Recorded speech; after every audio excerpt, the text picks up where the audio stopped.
그런 기대와 소망을 가지고 우리 시편 132편 말씀 함께 보도록 하겠습니다. 이 시는 성전에 올라가는 노래 중에서 이제 13편째가 됩니다. 이제 2편 남았는데 총 15편 중에 13편째. 이곳에는 다윗의 그 성전을 향한 열정, 다윗이 얼마나 그 여호와의 성전을 향해서 목마름을 가지고 있었고 갈급함을 가지고 있었는지가 다른 작자 미상의 어떤 사람을 통해서 기록이 되어 있습니다. 그러니까 다윗이 얼마나 성전, 주님의 나라, 법궤, 성막 이런 것을 향해 열심히 있었는지를 기억하며 추억하면서 그것을 기록한 시예요. 그래서 이곳에서는 다윗이 법궤를 찾은 과정, 그리고 주님 앞에서 예배드리고 그리고 그 다윗 언약을 받았던 그런 장면들이 이제 기록되어 있습니다. 그래서 이 시의 배경들도 우리가 잠깐 살펴볼 거고요. 그리고 오늘날 우리가 주님의 성전을 향해 어떤 마음을 가져야 되는지 함께 같이 나누어서 여러분들에게 귀한 은혜가 되는 복된 시간 되길 축복합니다. 한번 1절 보도록 하겠습니다. 여호와여 다윗을 위하여 그의 모든 겸손을 기억하소서. 누구를 위해서요? 예, 그러니까 이건 다윗이 쓴 것은 아니에요. 누군가가 다윗을 기리며 생각하며 그 다윗이 얼마나 하나님 앞에 열정적이었는가를 기억하면서 쓴 것이죠. 2절 같이 한번 읽어볼까요? 그가 여호와께 맹세하며 야곱의 전능자에게 소원하기를. 뭐라고 소원을 해요? 내가 내 장막집에 들어가지 아니하며 내 침상에 오르지 아니하고 내 눈으로 잠들게 하지 아니하며 내 눈꺼풀로 졸게 하지 아니하기를. 언제까지? 여호와의 처소 곧 야곱의 전능자의 성막을 발견하기까지 하리라 하였나이다. 이거는 그 법궤를 찾아올 때의 장면이죠. 다윗이 법궤를 찾아서 이게 이제 아비나답의 집에 있었죠. 처음에 바알레 유다라는 곳 기럇 여아림이라고 하는 곳에 그게 이제 에브라다에 있었는데 그것을 찾아가지고 이제 올라오는 그 장면입니다. 다윗이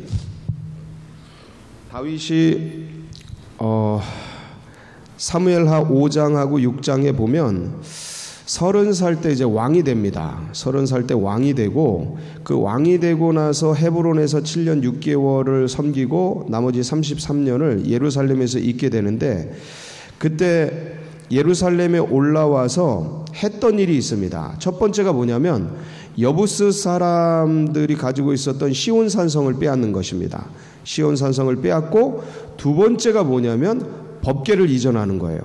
시온산성을 빼앗은 다음에 이 법궤를 이동하는데 그 장면이 어디에 있냐면 사무엘하 6장 1절로 14절에 있습니다. 사무엘하 6장 1절로 14절 우리 한번 읽어보겠습니다. 시작.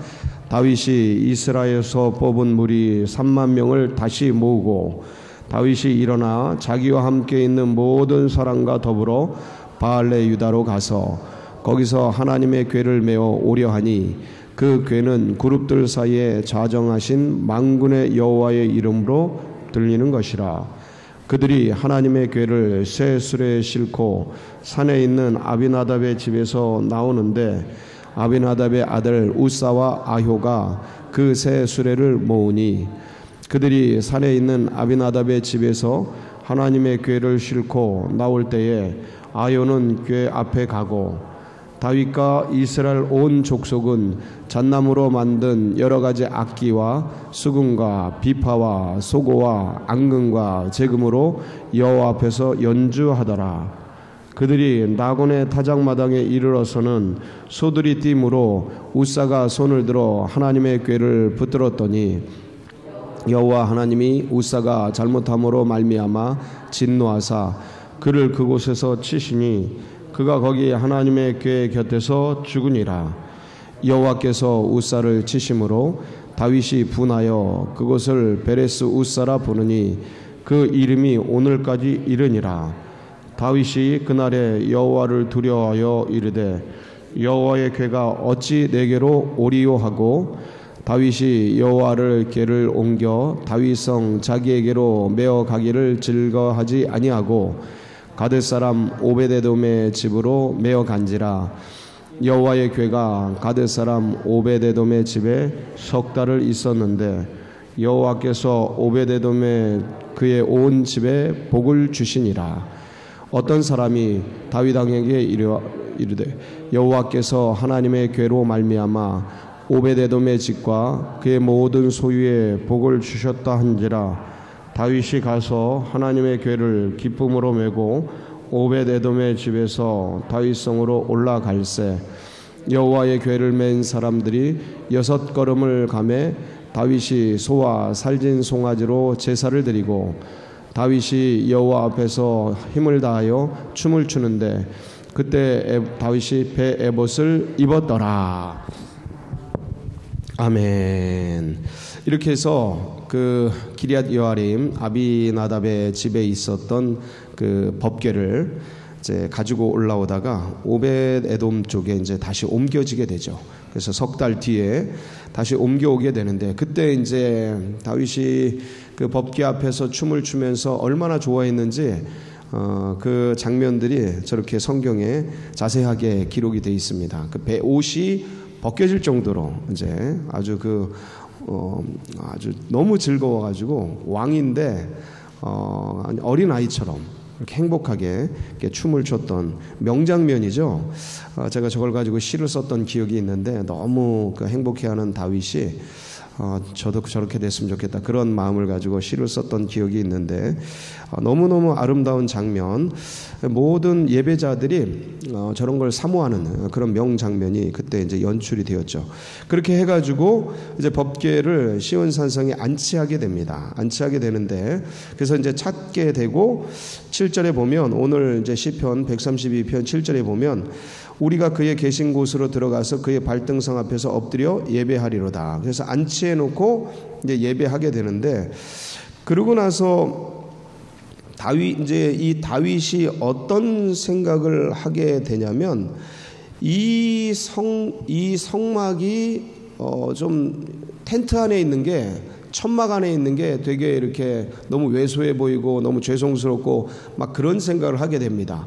그러니까 자신은 백향목궁을 잘 지어놓고 있는데 생각해 보니까 여호와의 그 계신 곳은 텐트 속에 있는 게 너무 이제 안타깝게 되죠. 그래서 이제 성전 건축을 사모하게 됩니다. 그래서 그 얘기를 나단에게 아뢰게 되죠. 그게 이제 역대상 22장 1절로 5절인데 한번 볼까요?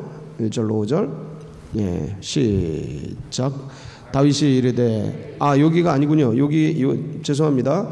여기가 아니고 삼하 7장 1절로 4절. 사무엘하 7장 1절로 4절. 여기입니다. 한번 보겠습니다. 예. 거기가 체크가 안 됐나? 예. 그러면 제가 봉독해 드리겠습니다. 사무엘하 7장 1절로 4절에 보면 여호와께서 주위의 모든 원수를 무찌르사 왕으로 궁에 평안히 살게 하신 때에 왕이 선지자 나단에게 이르되 볼지어다 나는 백향목궁에 살거늘 하나님의 궤는 휘장 가운데에 있도다. 나단이 왕께 아뢰되 여호와께서 왕과 함께 계시니 마음에 있는 모든 것을 행하소서 하니라. 그 밤에 여호와의 말씀이 나단에게 임하여 이르시되.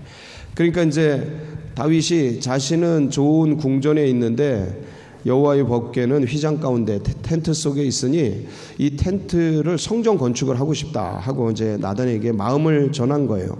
그랬더니 나단이 그렇게 하십시오 그랬는데 그 밤에 나단에게 하나님께서 나타나셔서 다윗에게 전가를 이제 보내게 되죠. 나단을 통해. 근데 그때 주셨던 게 그 유명한 다윗 언약이에요. 다윗 언약. 그러니까 한마디로 말하면 네가 내 집을 짓겠느냐? 내가 네 집을 지어주리라. 너는 손에 피가 많이 묻혀서 너는 성전 건축 못한다. 그런데 너가 나를 위해서 이런 집을 짓겠다고 성전을 짓겠다고 한 그 마음 가운데 영원한 언약을 세우리라. 네 위에 왕위가 끊어지지 아니하리라. 그게 바로 이제 다윗 언약이죠. 그러니까 주님을 향한 몸만 가져도 마음만 가져도 하나님이 이 큰 복을 내리셔요. 다윗은 진짜 짓고 싶어 했어요. 정말 사모했어요. 그래서 성전 건축을 일생을 사모합니다.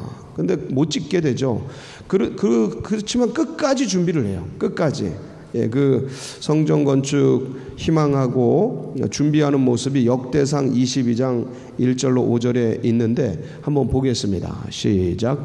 다윗이 이르되 이는 여호와의 하나님의 성전이요 이는 이스라엘의 번제단이라 하였더라. 다윗이 명령하여 이스라엘 땅에 거류하는 이방 사람을 모으고 석수를 시켜 하나님의 성전을 건축할 돌을 다듬게 하고 다윗이 또 문짝 목과 거멀 못에 쓸 철을 많이 준비하고 또 무게를 달 수 없을 만큼 심이 많은 놋을 준비하고 또 백향목을 무수히 준비하였으니 이는 시돈 사람과 두로 사람이 백향목을 다윗에게로 많이 수운하여 왔음이라. 다윗이 이르되 내 아들 솔로몬은 어리고 미숙하고 여호와를 위하여 건축할 성전은 극히 웅장하여 만국의 명성과 영광이 있게 하여야 할지라. 그러므로 내가 이제 그것을 위하여 준비하리라 하고 다윗이 죽기 전에 많이 준비하였더라. 다윗이 죽기 전에 많이 준비하였다. 뭐까지 준비해요? 네, 2절 보면 2절 한번 볼까요? 네, 2절 보면 석수를 시켜 성전 건축할 돌을 준비하죠. 3절 예, 문짝 못까지 준비를 해요. 이야, 기가 막히지 않습니까? 전 이거 보고 놀랐어요. 아니 문짝에 쓸 못까지 준비를 해놔요. 그러니까 얼마나 짓고 싶어 했던 거예요 저게. 예? 큰 돌, 기둥 이런 거 준비하는 건 이해가 되는데 야 어떻게 못까지 준비를 했을까. 진짜 디테일한 분이네 이분.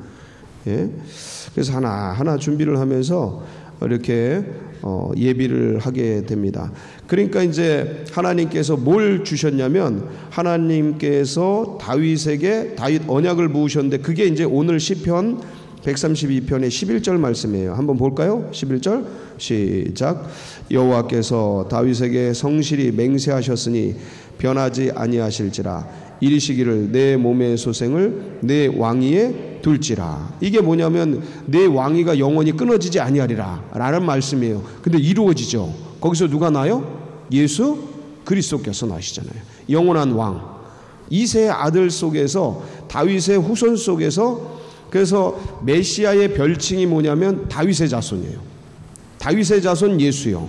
이게 이제 예수님의 별칭이고 메시아의 별칭이었는데 영원한 왕위를 잇게 되죠. 그래서 이 다윗이 여호와의 성전을 향해 준비를 하고 예비를 하고 사모하면서 그래서 하나님께서 그곳에 복을 내려주셔요. 어떤 복을 내려주십니까?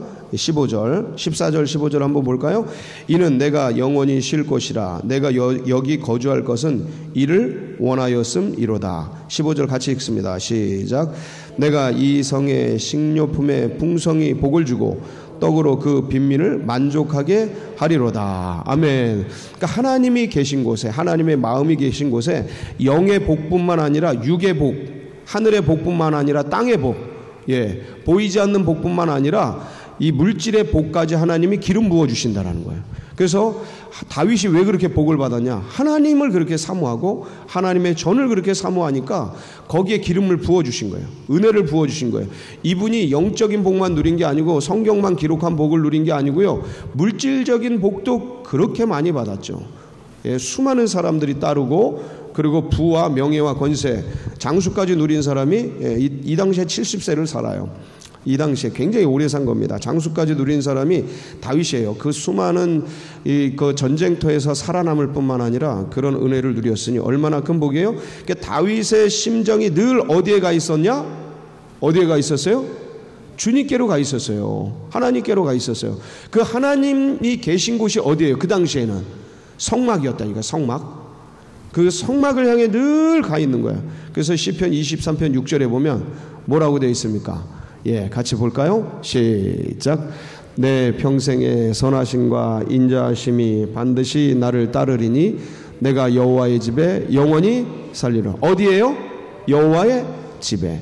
이게 다윗의 한결같은 마음이었어요. 그리고 27장 시편 27편 4절에 보면 참 또 이제 다른 명언이 나오는데 같이 한번 보겠습니다. 시작.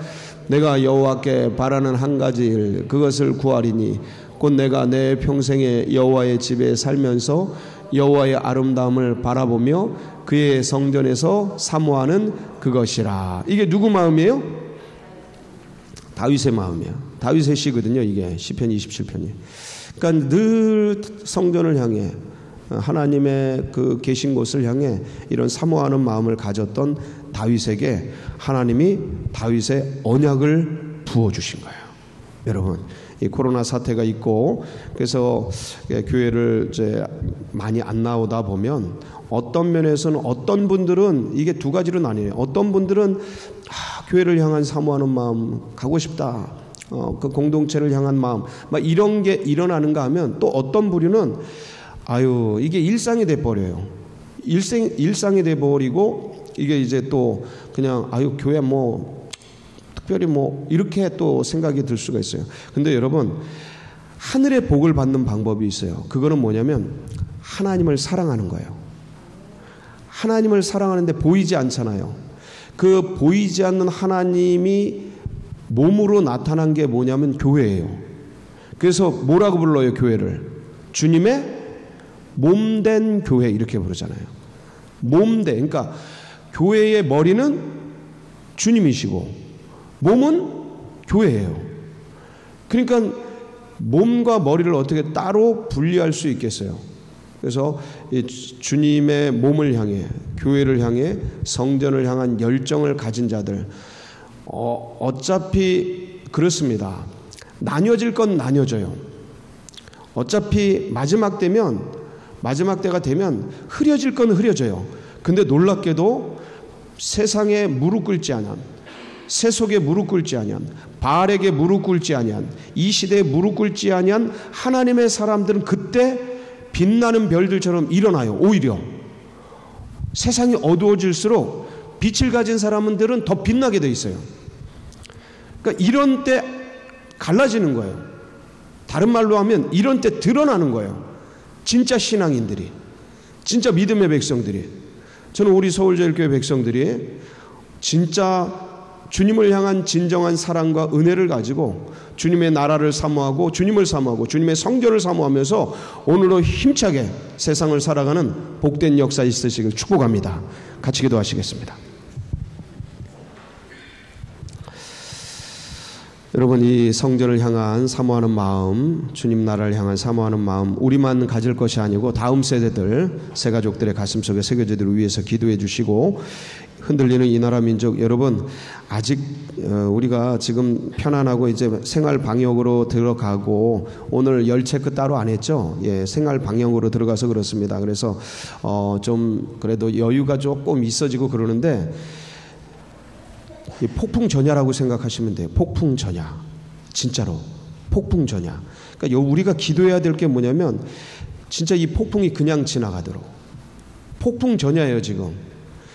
이 코로나로 꽝 하고 부딪힌 이 온 세계가 이제 경제적, 정치적 엄청난 후폭풍이 일어날 텐데, 진짜 폭풍이 온다고요. 아직은 안 온 거예요. 근데 그거를 우리 한반도, 우리 대한민국은 이게 하나님께서 역전시켜 주셔서 통일이 되고 은혜가 되고 세계 열방에 드러나는 그런 놀라운 도구가 될 수 있고 기회가 될 수 있도록 우리가 기도해야 됩니다. 나라와 민족을 위해서 기도해 주시고, 그때 우리 서울제일교회는 정말 기적의 이 마중물처럼 쓰임받아서 온 세계 열방 한국교회를 위해 쓰임받도록, 그리고 주님의 마음을 시원케 하고 주님의 뜻을, 비전을 이뤄드리는 교회 될 수 있도록, 여러분 각자의 기도 제목 붙들고 우리 주여 한번 부르짖고 기도하며 나갑니다. 부르짖습니다. 주여